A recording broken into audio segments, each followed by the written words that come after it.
రైతులు ఆరుగాలం శ్రమించి పండించిన పంటను కొనుగోలు చేసేందుకు మిల్లర్లు మొండిచేయి చూపిస్తున్నారు. ధాన్యం కొనుగోళ్ల నుంచి అమ్మకాల వరకు అవకతవకలకు పాల్పడుతున్నారు. దీనివల్ల రైతులతో పాటు ప్రభుత్వానికి తీవ్ర నష్టం వాటిల్లుతోంది.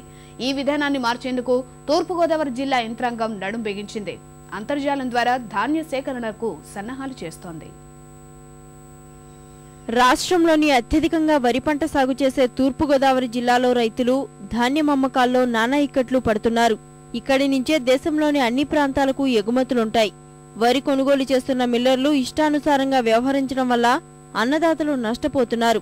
ఈ విధానాన్ని మార్చేందుకు యంత్రాంగం సరికొత్త విధానం అవలంబించనుంది. జిల్లా వ్యాప్తంగా ఉన్న 600 రైసు మిల్లుల్లోని ఆన్లైన్ విధానం ద్వారా ధాన్య సేకరణను చేపట్టనుంది. దీనిపై సమీక్ష నిర్వహించిన మిల్లర్లు సానుకూలం వ్యక్తం చేసినట్లు అధికారులు చెబుతున్నారు.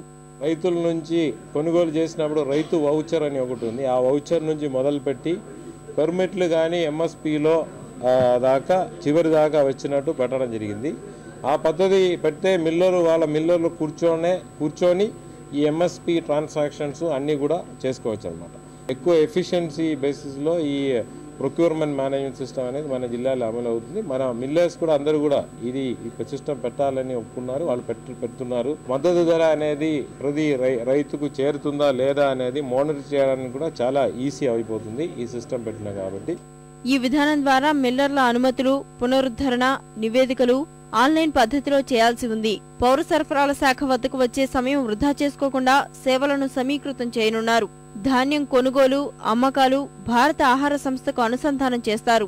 అమ్మకాలు, కొనుగోలు చేయదలిచిన వారు వారి చిరునామా, రేషన్ కార్డు సహా వివరాలను ఆన్లైన్లో ఉంచాల్సి ఉంది.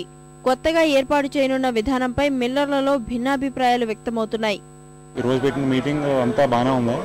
కాకపోతే ఇంకా కొన్ని ప్రాబ్లమ్స్ ఉన్నాయి. అవన్నీ రెక్టిఫై చేస్తామని సార్ చెప్తున్నారు. దానివల్ల మాకు మరి ఇబ్బంది ఉండకపోవచ్చు.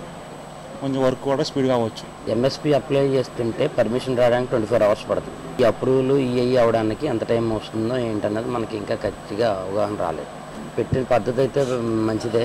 అది ఇంప్లిమెంట్ ఎంతవరకు చేస్తారో ఏంటన్నది మనకి ఇంకా ఖచ్చితంగా అవగాహన కలగలేదు. తూర్పుగోదావరి జిల్లాలో అన్ని శాఖల్లోనూ ఆన్లైన్ విధానాన్ని ప్రవేశపెట్టేందుకు జిల్లా యంత్రాంగం సిద్ధమవుతోంది. సర్కారు ఈ ప్రాజెక్టును చిత్తశుద్ధితో పూర్తి చేస్తే కష్టపడి పంటలు పండించే తమకు లాభం చేకూరుతుందని అన్నదాతలు ఆశాభావంతో ఉన్నారు.